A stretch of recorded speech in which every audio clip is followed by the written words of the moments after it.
evening session. I'm Eugene Borshchevsky from Institute of Mathematical Physics, Kiev. And the first talk will be given by Pavlo Golub.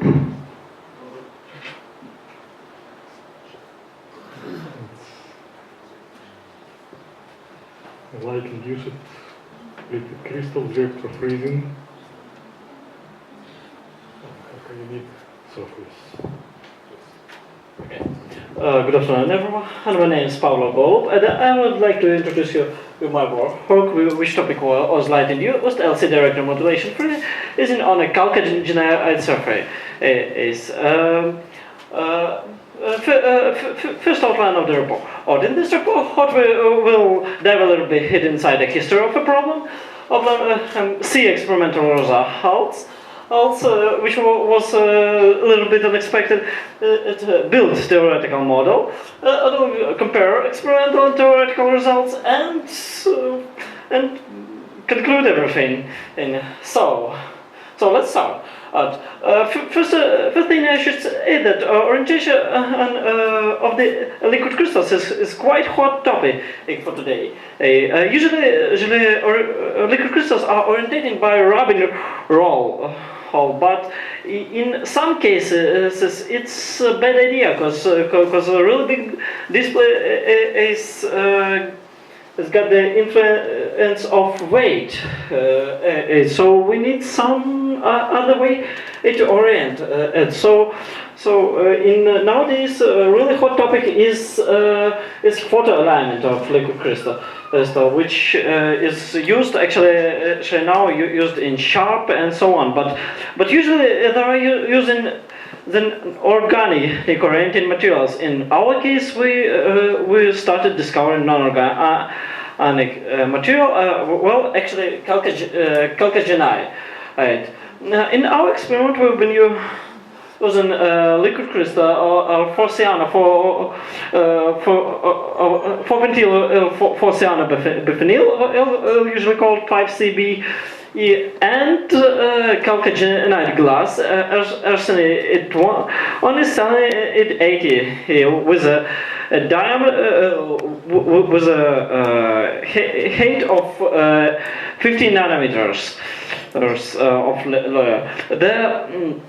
The molecule of liquid crystal is shown on this picture, and on this graph we can see the graph of the transition through the chalcohenide layer on our cell. As we see in our experiment, we've been used with green laser. There is wavelength at 532 nanometers, and red laser with wavelength at 632 nanometers. As we can see in laser, it's about only 40% of the light transiting. And for red wave, it's about 30%. So in our experiments, first we build the cell, which consists of reference substrate. It oriented with standard bin with this homogeneous orientation and non-oriented at chalcohenide layer, which we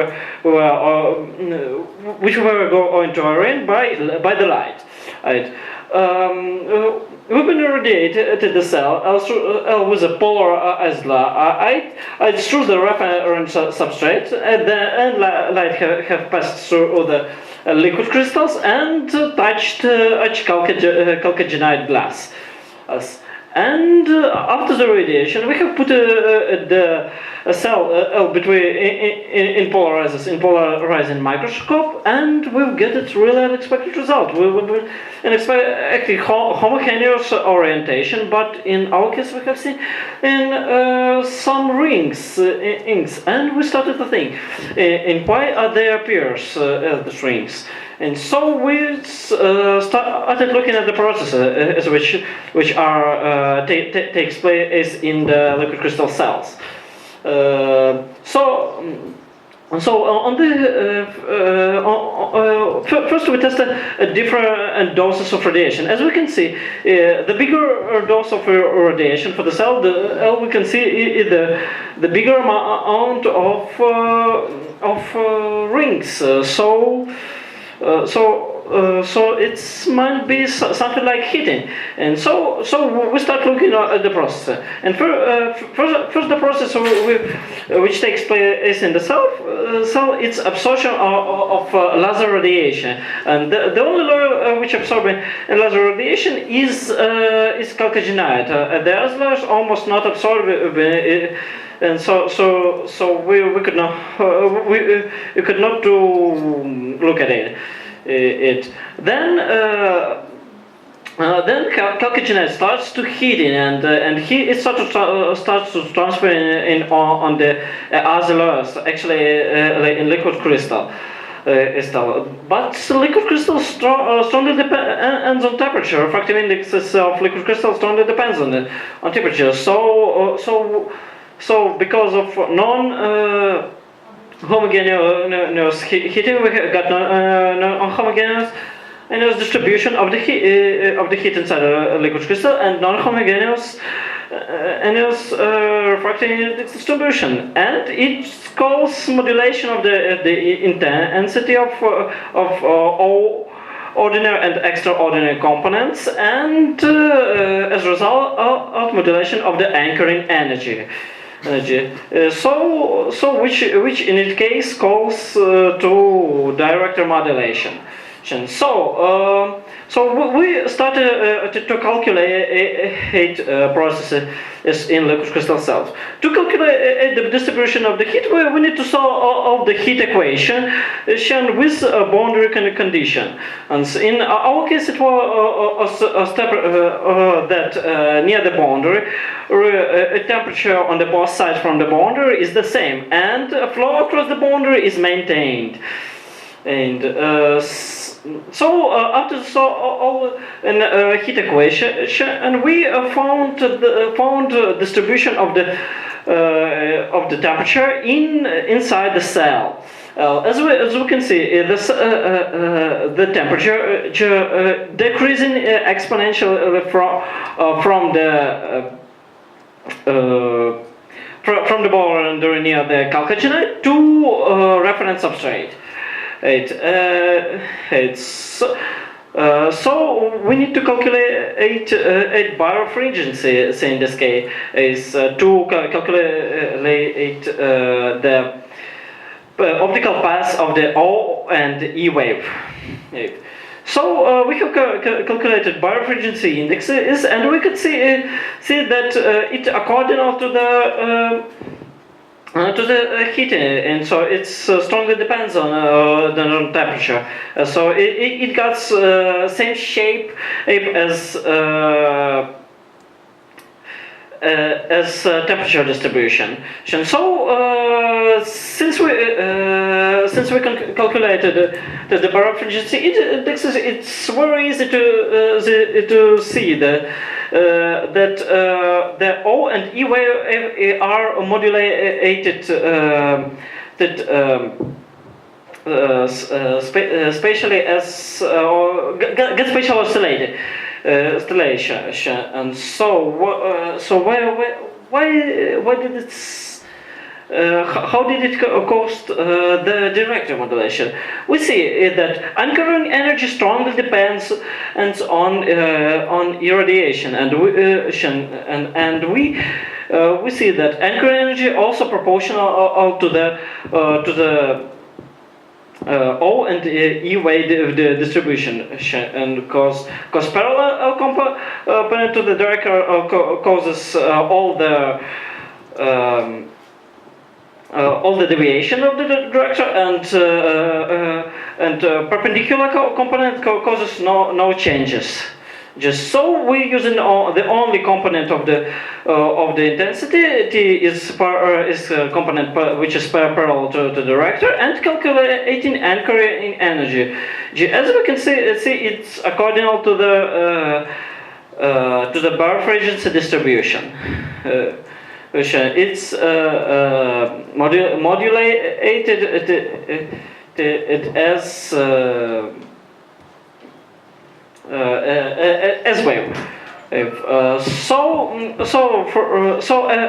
Since we calculated the distribution of the anchoring energy, we could easily calculate the distribution of the angle of reorientation and in a liquid crystal cell on the boundary with chalcohenide. So we can see that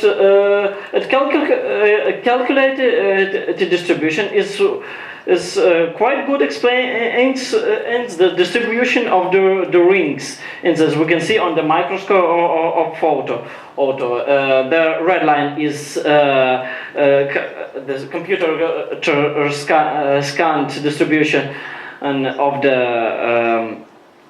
of the reorientation angle in liquid crystal also, and black curve is a theoretically calculated angle. So it tells us that it's quite good explanation for our result. So as we can see, it describes this very well. As a conclusion, what we can say?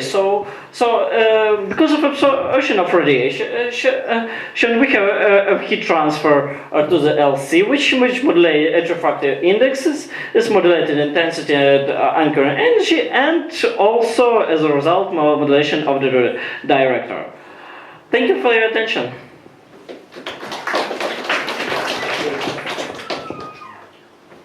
Thank you. Thank you for presentation, which you made completely in time, and we have time for a few questions. So in such case, I have a question. Could you explain on the scheme of your cell, where do you have your polarizers? Yeah, of course. First of